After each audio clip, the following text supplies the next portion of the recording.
Good evening, everybody, and welcome to our WSJ members and to American Compass friends for tonight's WSJ Plus live discussion. I'm Jerry Seib, Executive Washington Editor of the Wall Street Journal. And tonight I'll be honored to welcome two distinguished guests for a discussion of the future of the conservative movement in America. You know, when we conceived of this conversation some weeks back, we had no idea, I think it's fair to say, of the environment in which it would be held, but I think it's more pertinent than ever as a result. In the wake of last week's shocking and violent siege at the US Capitol, Americans across the political spectrum are left wondering, where do we go from here as a nation?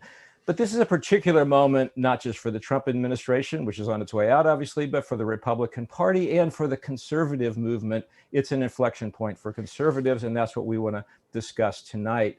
How will they steer past this moment? I'm fortunate to be joined this evening by two guests who've done a lot of thinking about this and a lot of writing about the direction of the conservative movement in America. First guest is Oren, who's the executive director of American Compass, a group of young conservatives who think in particular about economic policy. He also previously served as the domestic policy director for Mitt Romney's 2012 presidential campaign. Welcome, Oren. Thank you. And I'd also like to welcome George Will to our discussion. George is one of those people who literally doesn't need an introduction. He's a Pulitzer Prize-winning columnist, author of numerous books on political theory, conservative political theory, and I think one of the real leaders of thought in the conservative field over the last 4 decades. George, thanks for being with us. Delighted to be with you. For the next hour, we're going to discuss this topic, the uncertain path forward for the Republican Party and the conservative movement. I'm also looking forward to hearing from you as we do so. We'll devote about half of our time, the first half an hour or so, to a conversation among the three of us, and then we'll shift to some of the questions you have and will send in. And we already have a large number of questions from listeners who are interested in this topic, but we'll take in more, put them in the chat box on your screen, and we'll answer as many as we can toward the end of our conversation. So Oren, George, let's start at the 10,000 foot level, the mega question. And Oren, I'll just put it to you first. You know, Donald Trump, I think it's fair to say, hijacked the conservative movement when he won the Republican nomination in 2016 and then the presidency. And next week, he'll be done as our president. What happens to the conservative movement? What should happen to the conservative movement in the wake of the Trump presidency? Well, I think there are two groups that are vying to determine that. There's a group that I would call the pre-Trumpists, who are folks who may have been more or less enthusiastic during the past 4 years, but have really been hoping that this too shall pass. And we can go back to what, you know, the Republican Party and the right of center sounded like, certainly in the pre-Trump days, and arguably all the way back to the start of the Reagan administration. And I think we're all sort of very familiar with how that sounds, a very heavy emphasis on tax cuts and deregulation and spending cuts and trying to get the government out of the way. And then I think there's a group that I would call more post-Trump, and that's something that American Compass does a lot of work on, which really focuses on two things. First of all, learning some lessons of recent years, recognizing that there are some real problems in this country that had not received the attention they warranted, and that the Republican Party and conservatives had not been talking enough about.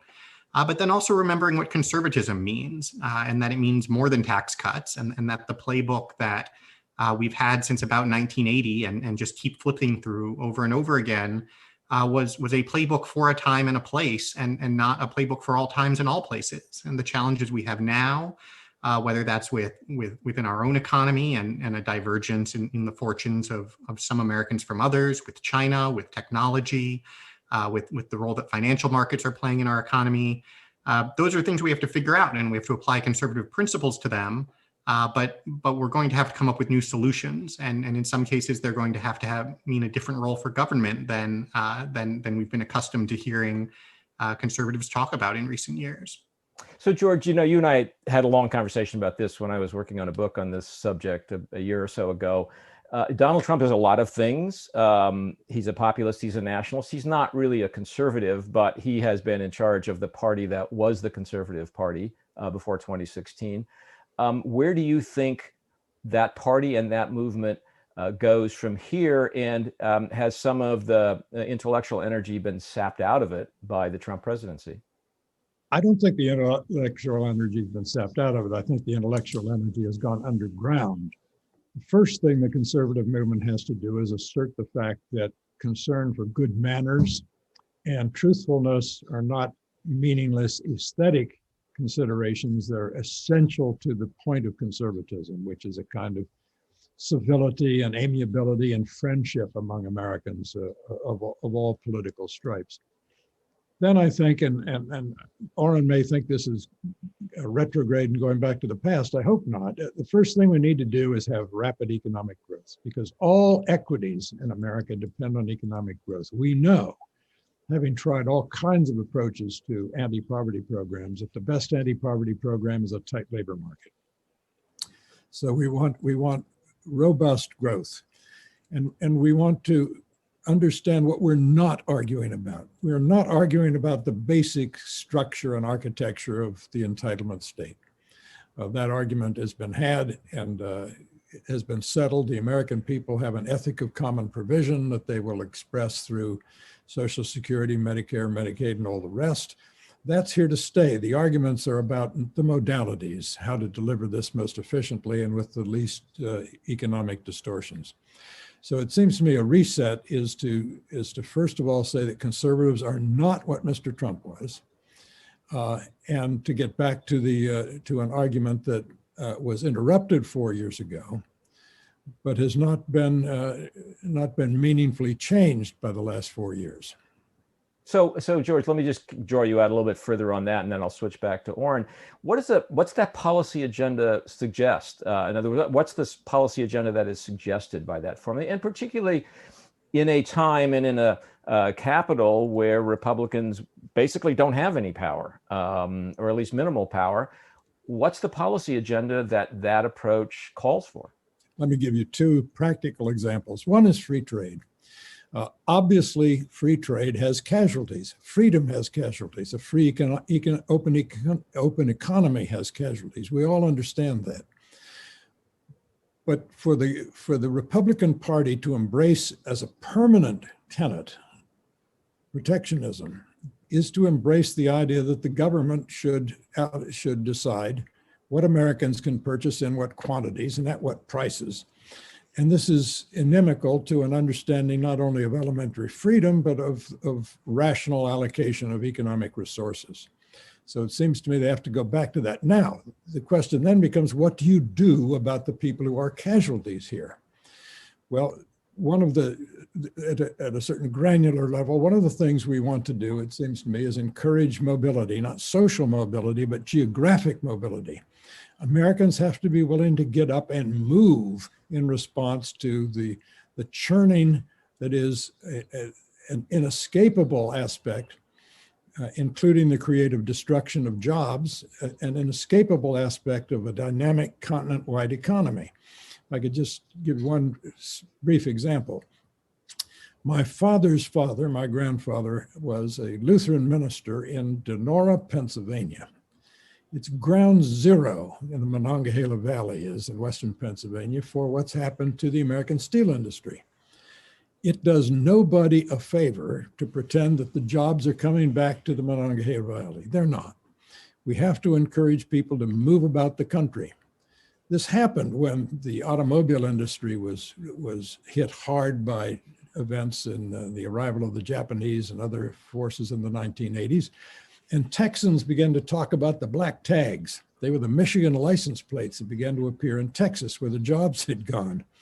When the Dust Bowl and the Depression simultaneously hit Oklahoma, the Joad family in Steinbeck's novel, The Grapes of Wrath, didn't sit there. They got in their jalopy and moved to Southern California, where they found jobs, not happily and not without friction, but they found jobs. So at that level, that's just one example of what public policy can do, is to encourage geographic mobility. So Oren, trade, mobility, what do you want to encourage?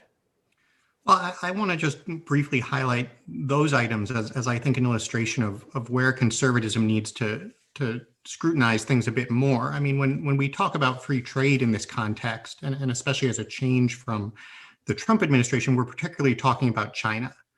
And I think the economic relationship with China is obviously a very complicated one, but the idea that conservatism and the principles of freedom mean integrating our market with China's, which is one of the most distorted in the world, dominated by an authoritarian and arguably communist government, and say freedom means our market is, there is no distinction between our market and that, I think is simply wrong and certainly not conservative. And likewise, when it comes to mobility, look, people have always moved. I think George is entirely right about that. But that's never been the norm. I mean, if you take the Dust Bowl as a perfect example, over the 1930s, the population of Oklahoma fell by only a couple of percentage points. And that was actually more because people stopped moving to Oklahoma than that many people moved away. And so absolutely moving to opportunity is part of the American story and something we should celebrate. But being able to stay where you are and live in your community and near your extended family is equally part of the tradition. Certainly, I think conservatives should recognize the value of.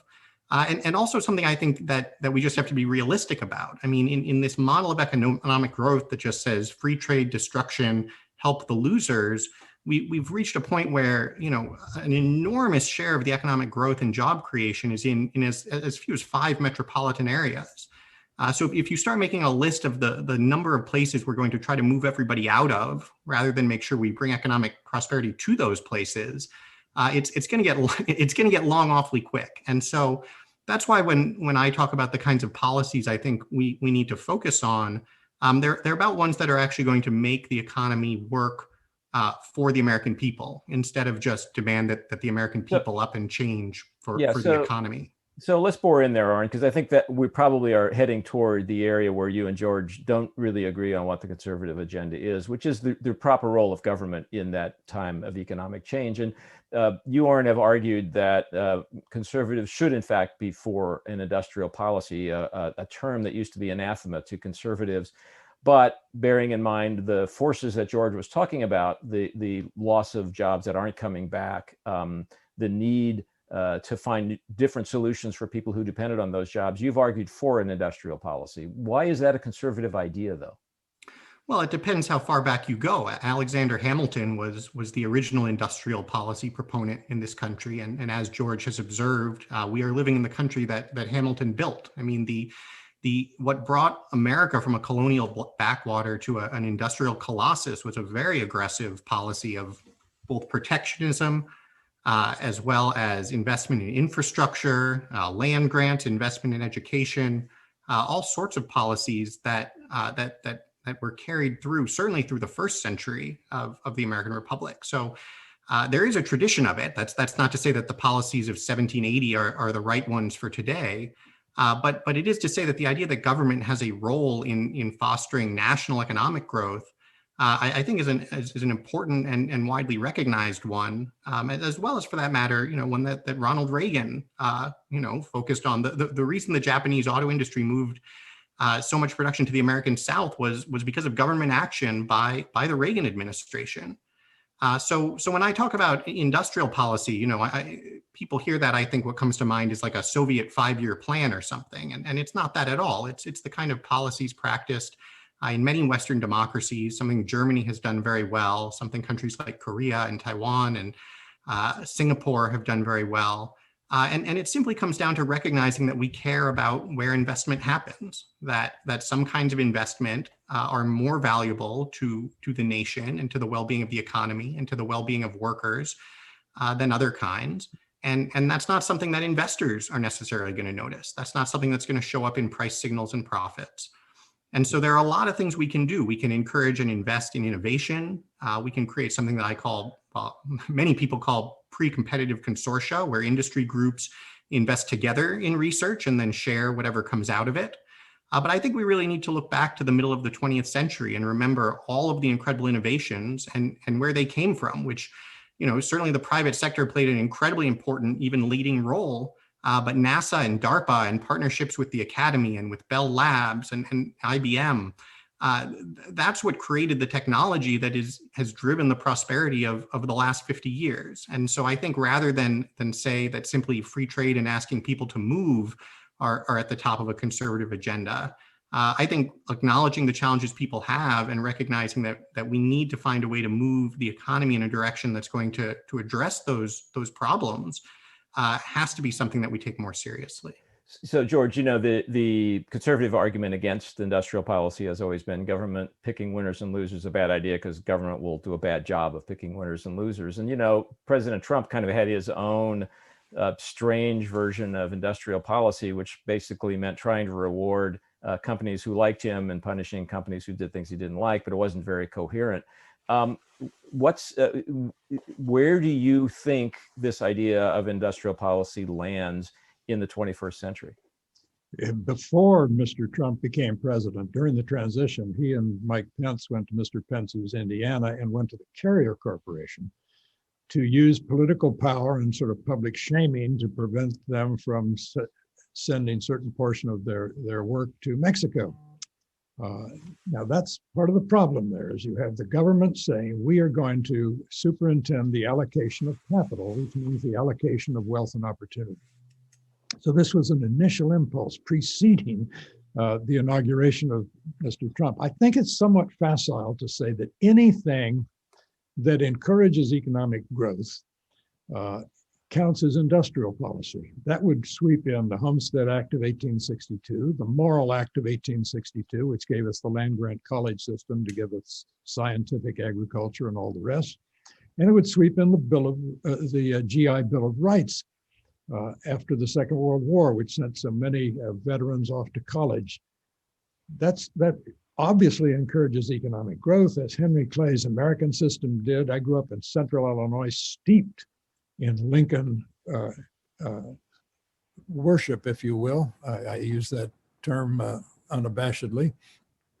Mr. Lincoln was, before he was anything else, he was an advocate of railroads and most of all canals in Illinois. All that helped economic growth. That's one thing to say that you build roads and build harbors and nowadays airports and the rest to facilitate economic growth. That's not quite industrial policy. Industrial policy is inevitably government picking winners and losers. And it's not just, Jerry, that it's inefficient, which it manifestly is. I mean, it exists to be inefficient. It says economic efficiency is not the value we want to celebrate here. We want other values. That's fine, but let's be candid about it. The real problem with industrial policy is that it doesn't give rise to crony capitalism. It is from the start crony capitalism. You have today the spectacle of the Trump administration's Commerce Department processing thousands and thousands of businesses coming to the Commerce Department seeking exemptions from this or that complication resulting from the president's trade war and tariffs. And this is inevitably goes to the well-lawyered, well-heeled, and well-lobbied interests in Washington. So my fundamental problem with industrial policy is not that it leads to vast economic inefficiencies, which it does. Rather, it is the political corruption that it brings about. So let's step back from that and think about at a higher level where the Republican Party goes amidst this kind of debate. Donald Trump arrived in 2015, won the nomination in 2016, and then won the presidency by declaring himself basically a populist and a nationalist. Those are terms with different meanings for different people. But the transformation of the Republican Party did, in a way, happen. It's now considered by many of its members to be the working class party and the populist party, not the conservative party. So, George, the question I want to start with you is simply, can conservatism and populism coexist, or do Republicans have to decide whether they are one or the other? I think they have to decide, and let's separate populism from nationalism, which raises a whole other bunch of issues. Populism is everything that conservatism isn't. Populism is the belief, A, that the public's passions should be heard and translated into government action by a strong leader. Translated directly, quickly, and nimbly by a leader, not inhibited by the separation of powers and all the other slowing and blocking mechanisms with which our government is built. The founders, after all, when they went to Philadelphia in the summer of 1787, did not go to create an efficient government. They went for something else. They wanted a safe government. So to the extent that populism means a strong executive, quickly responsive to passions, unfiltered and unmediated, to use Madison's language about the separation of powers and all the rest, that if you want to know what conservatism is, it's not populism. That's the beginning of it. So in that sense, someone has to talk back to the American people, if you will. Adlai Stevenson famously said, let's talk sense to the American people, tell them there are no gains without pains. It's time for conservatives to talk to the American people and say, I'm sorry, we have a system that it works slowly, that filters public opinion, that refines it, hopefully, by passing it through institutions, and we don't apologize for it. So populism, which is a kind of celebration of the instant desires of large numbers of people, is not conservatism. Oren, populism, conservatism, do they coexist? Can they coexist? I think it comes down to the definition of populism, and certainly I agree that that to George's definition, it does not coincide. I think there's a way now on both industrial policy and populism where if you define these things as things that are bad and we don't like, then yes, it's true they're bad and we don't like them. I think it's a lot more important to focus on the sort of substance of these things and ask, what are we talking about? What do we want to see? And so, my issue with the term populism is that at the end of the day, in a democracy, it seems to me everyone's a populist. I mean, one could describe almost anything any politician is pursuing as populism, and in that case, you'd say it doesn't mean much. I think to George's point, if by populism we mean sort of accepting and channeling without scrutiny the sort of immediate passions of the population, then certainly that's not a good idea. And we're fortunate that we have a constitution that resists that. I do think there's a way, though, that when people talk about the term populism and apply it to what is happening to the right of center, certainly some of that's happening and is a huge problem. I think there's potentially something else that's happening that's better, which is, first of all, attending to the actual concerns that people raise and recognizing that, political determinations are in part values judgments, and that there's not simply a win-win that we just need technocrats to achieve. There are different things that people value differently. And for instance, while economic growth is certainly important, it is not the only value, and it is not something we should trade everything for in all cases. And, this is a point I think that Edmund Burke always emphasized about conservatism, that one of the things that conservatives really do is that they are actually attendant to the sentiments and traditions of the people. And so I do think there's a way in which populism also means those things, and it means taking seriously the concerns that people have, understanding that, they will not all express them in the same terms a Beltway debate might, but that part of our obligation is to try to interpret and understand what the challenges they're raising are, what some of the trade-offs they might want to make that are different than the ones that we would make, and making sure that we incorporate those into our calculations as well in a way that I think, frankly, the Republican Party in the pre-Trump years, or a Republican Party of free trade and get up and move is probably not doing as much as it needs to. So, but let's think about it in more practical terms for a couple of minutes. I'm sorry, George, go ahead.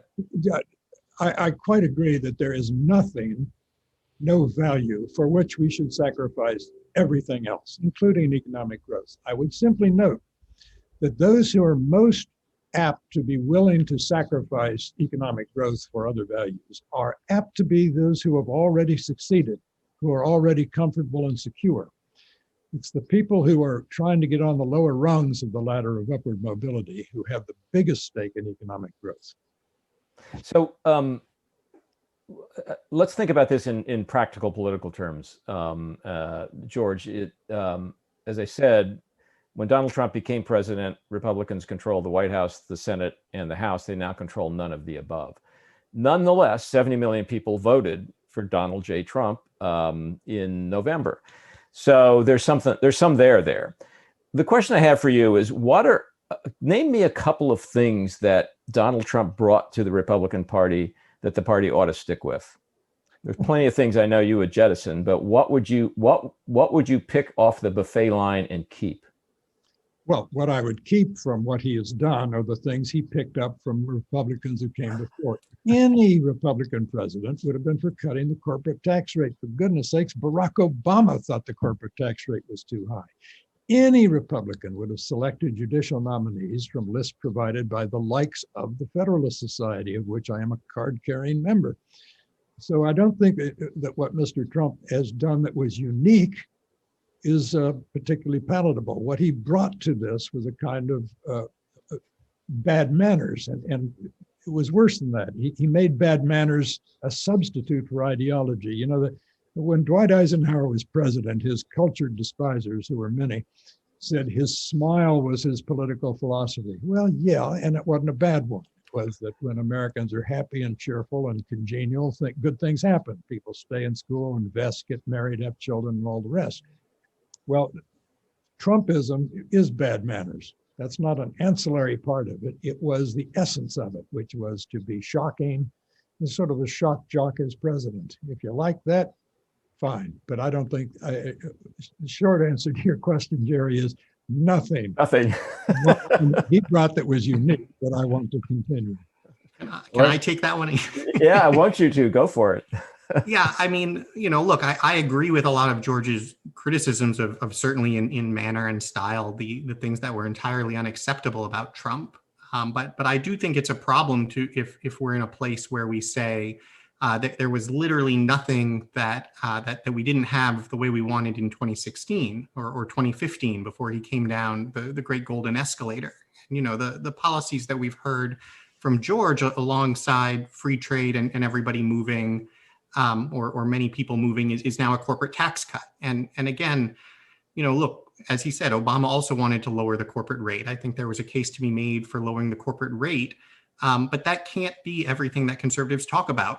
Not only is it politically foolish and not responsive to the challenges we face, it's also just not conservative to define that as the policy agenda. And so to just highlight a couple of other things I think Trump did, one, I take a lot of issue with some of the specifics of the way he pursued trade-related issues, but I think recognizing that there was something fundamentally broken in our trading relationship with China in particular, and that we needed to take a different approach to it, and that we needed to impose consequences.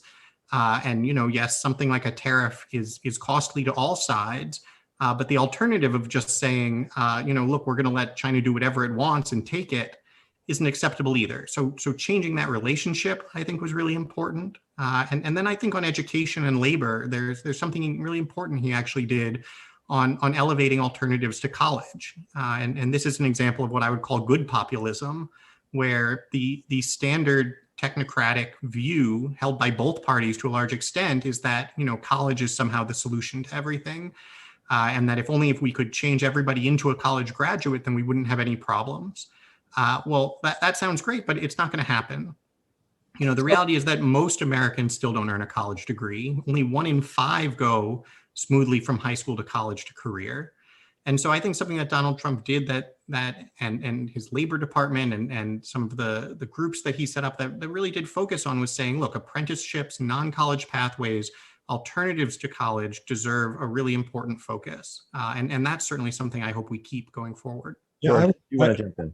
If I could weigh in on that, one of the things that got us into what I think Oren and I would agree is a kind of mess about the celebration of college as the answer to all things is, I would say, industrial policy. That is, just as we got into huge trouble in around 2008 because the government had decided that it just knew the proper level of home ownership in the United States, and therefore government policy through subprime mortgages and all the rest should encourage more home ownership. The government similarly has decided that it just knows how many people should go to college.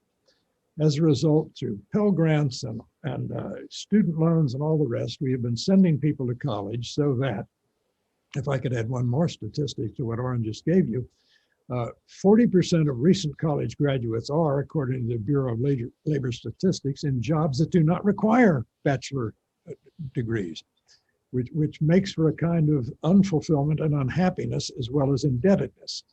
So I would simply say, that if we're going to understand the perils of industrial policy, the perils of government planning, looking over the horizon and telling us where we ought to go, we ought to look at what's happened with college, among other things. Well, I'll let it go at that. Well, so let me ask each of you to address quickly a question that I think about a lot, and then I want to turn to some of the many questions from viewers that are coming in.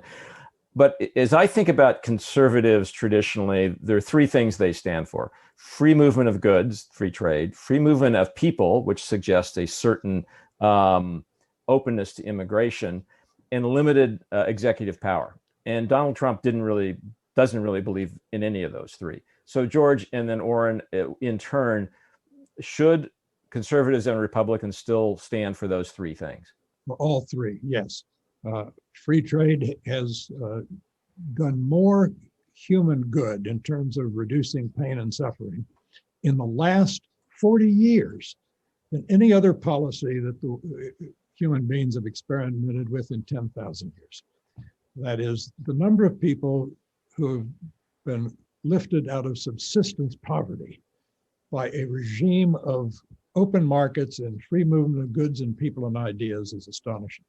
Second, immigration. We have, Jerry, an aging population and a welfare state. That's a really ominous combination, because the entitlement state we have exists to transfer wealth from the working young and middle-aged to the retired elderly, who are an enormous political force. They vote more than other people because the welfare state's more important to them than it is to other people. Therefore, we need immigration, intelligent immigration, one that tries to mesh the skills of the immigrants with the needs of the economy. We need immigration to replenish the workforce.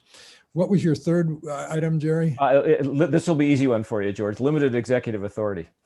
Yeah, well, I've become an intergalactic bore on the subject of excessive presidential power, but it didn't begin with Donald Trump.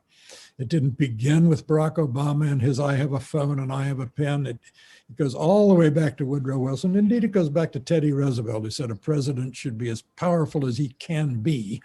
And in his stewardship idea of the presidency, Teddy Roosevelt said a president can do anything he's not explicitly forbidden to do.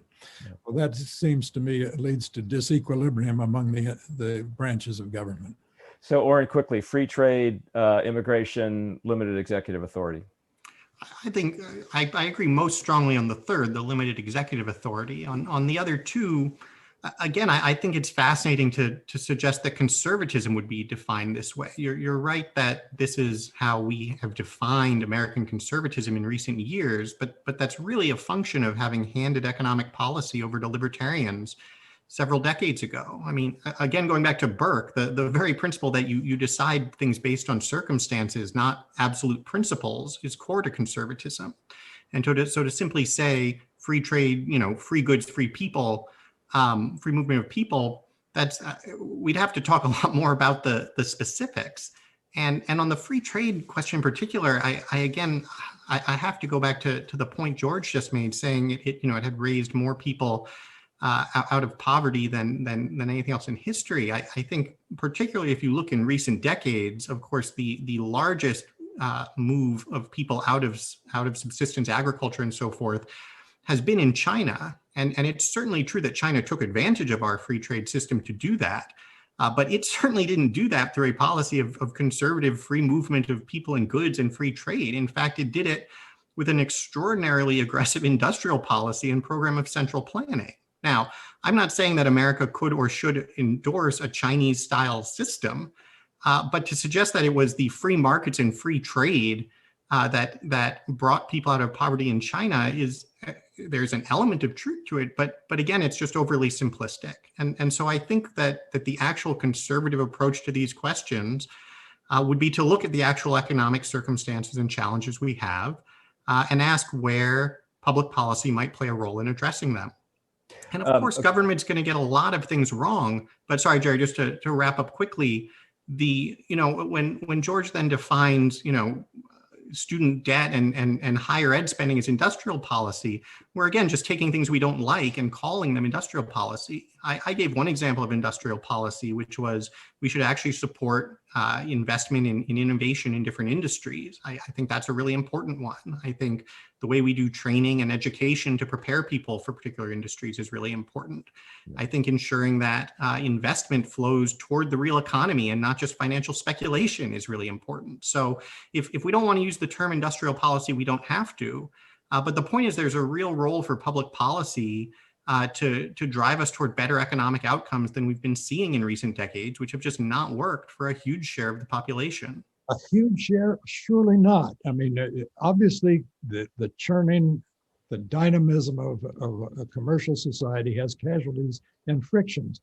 But to say that a huge majority of the American people have not benefited. I didn't say a huge majority. You said, well, rephrase it then. Tell me what you did say. I said a huge share. I would say it's less than a majority, though I would say it certainly is a majority of the people who don't have a college degree. Better get to our questions, Gerald. Okay, so we're not going to resolve that one. Anyway, fascinating conversation, but let me get to the questions there. And let me start, there are several, surprisingly high number, that kind of go along this path. Neil Pickus, for example, asks, wouldn't this be the time to start a new party to disassociate from the harmful elements still remaining in the Republican Party? And Thomas Berry asks straight up, is there ever hope for an independent party in the US? And there are several more variations on that theme, but George, let me start with you on that. As a practical political matter, given what Donald Trump has done to the Republican Party in both practical and ideological terms, is there room for a third party or an independent movement? Well, back in the 1950s when Herman Kahn and the others were having gloomy assessments of what might happen in a nuclear war, the consensus was that cockroaches would survive because they're such simple mechanisms. Our political parties are like cockroaches. They're such simple mechanisms, they're apt to survive, and they're also very adaptable. Yeah. These two parties we have today have framed the American political argument since 1856. That's a remarkable stability, more remarkable, say, than the British party system has been, and Lord knows since the French party system. So it's difficult to see the Republican Party going the way of the Whigs, however much it seems to be trying at the moment to go the way of the Whigs, who preceded the Republican Party. As long as we have, and I hope we have for a very long time, the winner-take-all allocation of electoral votes by states, it's very hard for another third party or an independent candidate to get traction. Remember, Ross Perot in 1962 got 19.7% of the popular vote and 0 electoral votes because he didn't have a regional base. So I think we're stuck with these two parties. Now, in recent poll, immediately after the events of a week ago Wednesday, showed that 23% of Republicans, I think it was 20-some% of Republicans, opposed the attack on the Capitol, and 40-some% thought it was justified. If that's the future, if as most recent polls still show that 70% of Republican voters still approve of Donald Trump, then the Republican Party could be testing my theory that it's more durable than cockroaches. Yeah. For what it's worth, I've been asked this question a lot over the last several years and a lot in the last several weeks. And I just don't think this system allows for a third party. And what happens, this is not a parliamentary system. I think what happens in the US system, as you suggest, George, is parties morph. They respond to stimuli and then they change. And that's what happens in the American system, because I think structurally it's just built to advantage the two existing parties. But maybe I'm wrong. Oren, what do you think? Well, I agree. I think both for the structure of our democracy, as George described, and just the institutional and infrastructural challenges of trying to set up a party, it's something that everyone says enthusiastically, but they tend not to understand just what the party actually is and the depth and breadth of its networks and so on and so forth. So I would be very surprised if we got a new one, or at least a successful one. But I think to your point, Jerry, there is a morphing going underway, and I think a lot of folks talk about this concept of a realignment, and I think that it's something that we've seen happening that's again tied to the actual problems in the country and the actual interests of constituents. And what we're seeing is that the Democratic Party is more and more becoming a party that focuses on the college educated, better off voter with very strong social progressive concerns, and the Republican Party is focusing more on the concerns of the folks who are seeing greater challenges to their ways of life. And there are some ways in which that looks counterintuitive, some ways that it makes a lot of sense. But as that happens, I think we'll see more shuffling of who is in which parties, and that will in turn guide the kinds of policies they're likely to be pushing for. So George, let me throw this question your way. It's an interesting quest for some historical perspective on what we're going through here. Marian Locasico, I hope I pronounced that right, asks, how is our current shocking, ultra-partisan political scene different from, for example, Hamilton versus Jefferson? Well, it's Hamilton versus Jefferson. It's an 1880 election with social media added in to make it worse.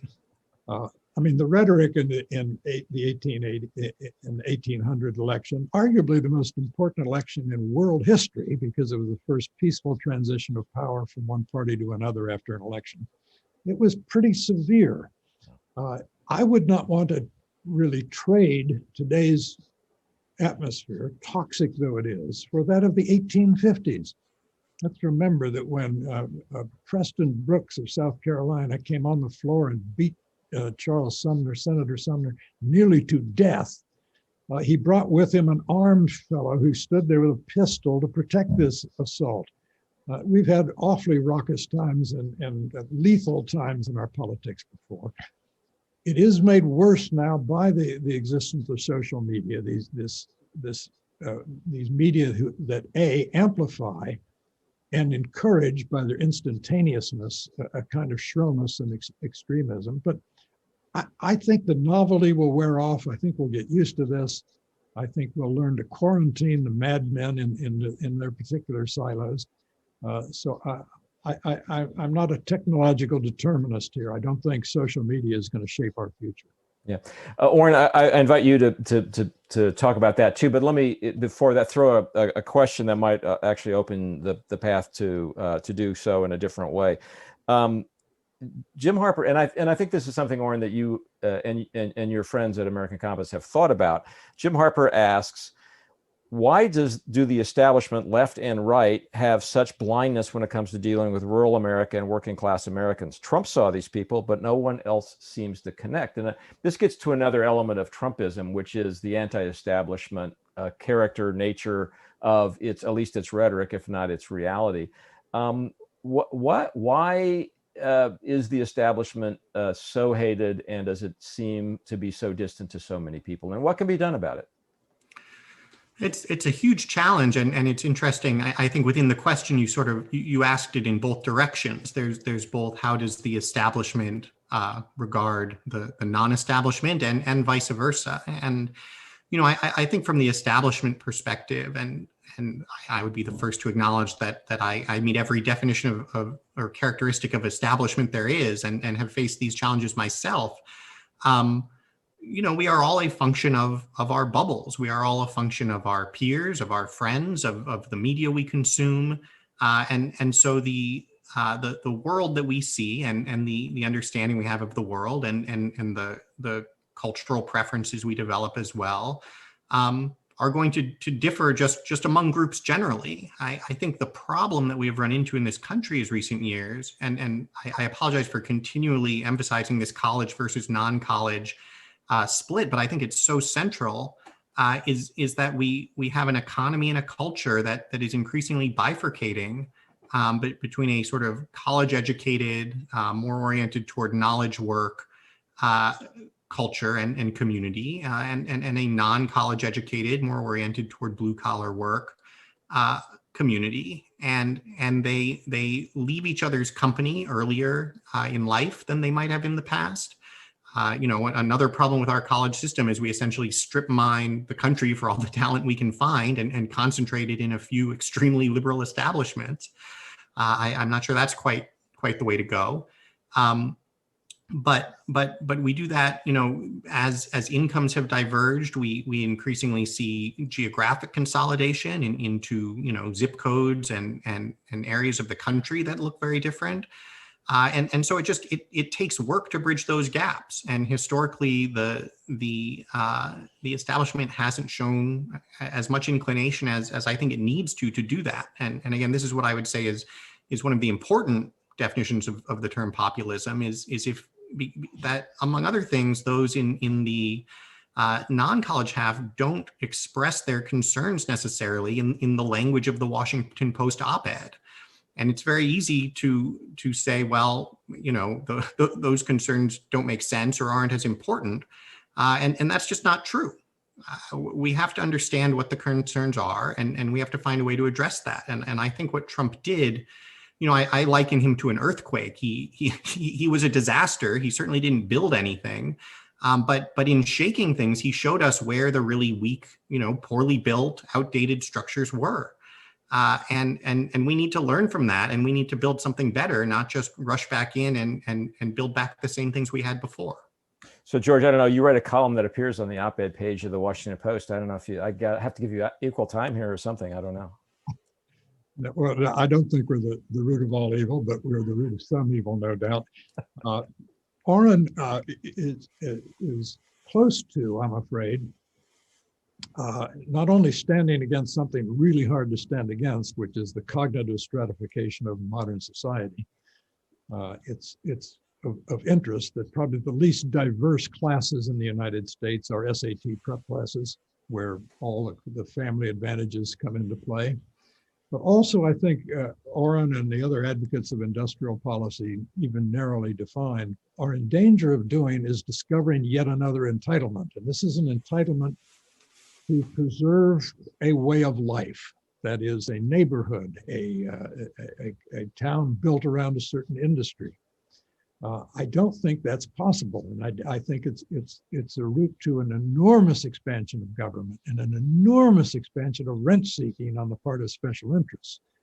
To say that it should be public policy to enable people to preserve a way of life that is rooted in surpassed, superseded industries. So let me go to a strain of questions here that are a little less philosophical and much more practical political, and they all are kind of in the vein of Philip Norton's question. Who are the moderate Republican and Democratic leaders, conservatives and moderate progressives, likely to emerge with the ability to work together to heal our national divide? Renee Regal asks, who are the Republican intellectuals that can lead this march? How can these ideas be disseminated with the current purge of conservatives from social media platforms and so forth? You get the idea. The question is, and I'd be curious to know what each of you think, and Oren, let me start with you. Who are the again, Donald Trump has departed the scene, or will next week. I think it is less likely, I personally think it's less likely than it was 2 weeks ago that he emerges over time as the leader, top dog of the Republican Party. That's one of the things that happened when the mob descended on the Capitol, I suspect. Who steps into the breach? Who fills the void? Who are the people in the Republican Party that you find most interesting going forward? I think there are a number of people in Congress. I think Senator Rubio has really shown a leadership role in thinking through some of these issues, in publishing research on these questions, in presenting a new way of thinking about what conservatism needs to mean as applied in the 21st century. I think Senator Cotton has shown a lot of leadership as well, and as one example, did a lot of work to push a bill that I think is a perfect example of industrial policy focused at the semiconductor industry, which is it's not an old dying industry. It's an industry that we should obviously have a leadership role in globally, and yet that we've been losing, and in fact that now we have activist hedge fund investors trying to even force Intel out of semiconductor manufacturing. And Tom Cotton really pushed a bill to actually create government support for research and manufacturing capacity to ensure that we retain a leadership in semiconductor production. which is something I think should be a government priority for national defense reasons, for innovation reasons, and ultimately for the health and trajectory of our economy. Now, Cotton's bill on that, I should note, passed in the Senate 96-4. There were a couple of folks who I would describe as pre-Trump Republicans, Pat Toomey, Rand Paul, Richard Shelby, who voted against it. But this is not a fringe idea. This is obviously an extraordinarily mainstream, in a sense, approach. And I think you see some folks in the House, someone in particular who I've been impressed with is Congressman Anthony Gonzalez. He happens to be one of the congressmen who voted in favor of impeachment this time around, and has done a lot of work focused on infrastructure in particular, and the sort of innovation hubs that a place like Ohio should have. And so I think there's a lot of folks doing a lot of good work on this. And it goes back to the question that we started this discussion with, is there some folks who think essentially, free trade plus corporate tax cut is where we need to go back to. And I at least am encouraged that there are a lot who are pushing the envelope far beyond that. George, who strikes you as interesting on this front going forward? I'll get to that in just a second. I don't want Oren to leave the impression that I'm for more corporate tax cuts, unless the corporate tax cut rate should be what I think it ought to be, which is 0, because we know that corporations don't pay taxes, they collect taxes. Leaving that aside, I don't think we can continue to fund an entitlement state with an aging population with a tax system that raises 17% of GDP. So we're going to have more revenues. So I'm pleading innocence against that. Okay, fair. Beyond that, I would say I direct attention to Ben Sasse of Nebraska. He's a Yale history PhD. He knows that we have in some ways been here before. That is, at the turn of the last century, the turn from the 19th to the 20th century, when there was a huge influx into cities of people leaving the farms. They got to the cities, they found themselves a dust of individuals, to use Durkheim's famous phrase of urban life. They resorted to not opiates at that point, but to alcoholism. Political extremism took root in some places. So a kind of epidemic of loneliness of the sort that Sasse has written about then and now. So I think Ben Sasse is someone who's thinking through these things. He makes the point, for example, the largest occupational category in the United States, and the largest in 39 of the 50 states, is driver. Now, suppose that autonomous vehicles are all they're cracked up to be, and they go directly at the largest employment category in the United States. Now, that would be a challenge. Yeah. Jerry, can I just ask just a quick follow-up question on that to George? I'm very interested in Senator Sasse's work and really admire what he's written. Is there an example of a policy that you see him advancing and focusing on that you see as an example of where you'd want to head? I'm saying no, that I don't know about it. There may be, but I don't think he's at that point yet where he's turned these insights into policy. But when he does, they'll be intelligent. Yeah. Carrie Finley asks, this is a long question, but I think I'm just going to read it because I think it gets to something we haven't really touched on here, but that is both an important and an interesting question. I feel that Republicans need to widen the tent and stop demonizing people who could very well fit with our party. How can we get minorities and women to stop blindly voting for Democrats in so many districts across the country? No party has taken this vote and their issues for granted more than Democrats. How can we focus on policy and reach out to those groups now so that we can address their real issues around education, employment, and healthcare, among others? This group will only get bigger, and the only way we can move forward is for Republicans to stop being afraid and start incorporating these voices into our party because their issues and concerns are the same as ours. George, I'll let you start. That's a practical political question, but it's certainly got philosophical overtones as well. How do Republicans get from here to there?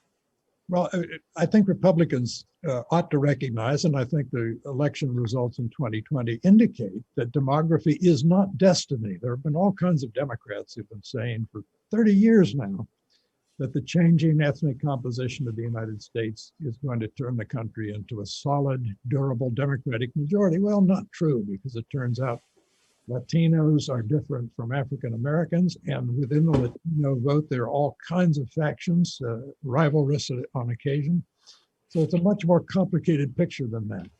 With regard to women, it would just help if women raise children and they're concerned. I hate to keep coming back to bad manners, but it matters. It would be helpful if the Republican Party were not led by a boor, because women don't like that for some reason.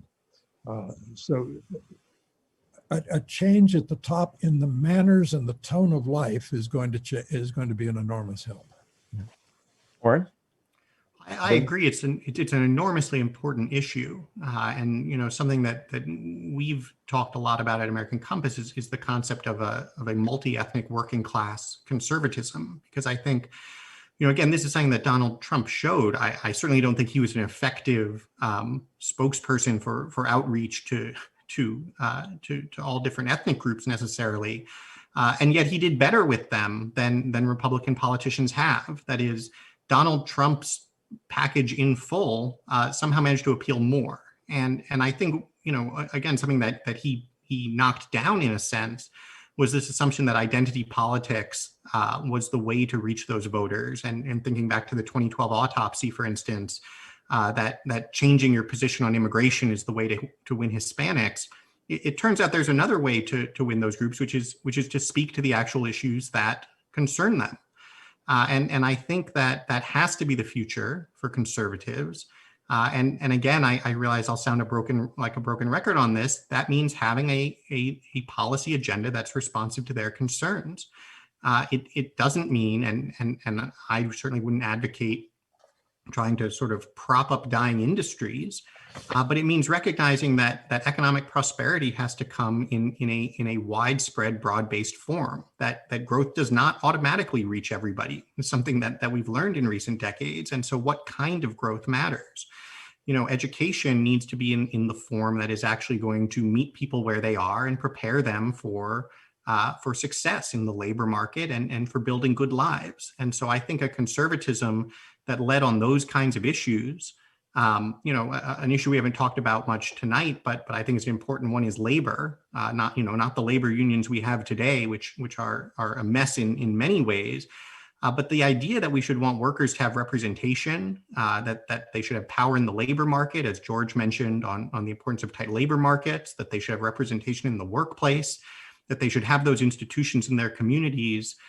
Issues like these are the ones that are going to demonstrate that conservatism is not just some sort of highfalutin of philosophy, but is actually an approach to today's challenges that will resonate with people. And I think that's how we build a coalition going forward. So we have just a couple of minutes left. I'm going to close with a question that really is the most practical political question of all, I suppose. And it's a question about, well, I'll just read it from Eric King. What can be done about Trump? He's the best thing that's happened to Democrats. The frenzy they got into because of his words and actions motivate them to unite in their hatred. And though he motivates a portion of the Republican Party, there are many Republicans who are disgusted and disillusioned by his behavior. That works in favor of Democrats. Seems to me, it goes to a really interesting question about how the Republican Party treats Donald Trump, and also how viable he remains after next week. George, what do you think? I think not very viable. I think he was overrated in anticipation of his post-presidential life before January 6th. After January 6th, I think he's pretty much a spent force. In America, when you lose a presidential race, you disappear very often. I mean, how much have we heard from Michael Dukakis? It's a cruel system in a way. If your party loses in Britain, if you're the party leader, you go to the opposition benches in Parliament, and you're still a force. It's not true in the United States. Capitally. So you think he fades away? I think he fades like a photograph left in sunlight. He's bleached away. Okay, I'm going to work on that image tonight. All right, Oren, what do you think? Well, I think his presence will certainly change. And, just by virtue of he is not automatically newsworthy, which is going to change his ability to reach folks. And drive him crazy, by the way. But And absolutely, that being said, I do think so certainly he will be diminished. But I do think just as different as his presidency was, I think his post-presidency will be as well. And for a related reason, which is that, there are an awful lot of folks who are attached to him, not in a traditional political way. I think he has a following that is different in character. And so it will not necessarily be the Republican Party writ large, but I think there's a substantial share of folks who care more what he thinks than care about what the kind of standard bearers of a party who we trust to step in think. And so I think this will remain a challenge for Republicans. But that at the end of the day, it is needed to shift to post-Trumpism. What comes next? And I think the best way to move past him is not to go back to the set of things that we were doing that brought him down that escalator in the first place, in a sense, but to build something stronger, so that the next time that type of figure comes along, the party isn't caught flat-footed, but is already addressing those kinds of issues in a much more constructive way. Well, look, we've run out of time. Something tells me, and I would love to think about getting back together in, say, 6 months and revisit that question among several of the others we've discussed tonight. I really want to thank George and Oren, and thank in particular our friends at American Compass for making this conversation possible. It's been fascinating. If we had answered all the questions that I've received, we would be here until midnight. But I think the cocktail hour beckons. So thank you, Oren. Thank you, George. And thank you all for joining us. Thanks to our WSJ members for tuning in. We appreciate your questions. We appreciate your attention. For upcoming events like this, please check out WSJplus.com. Have a safe, happy evening, everybody, and thank you again. Thank you.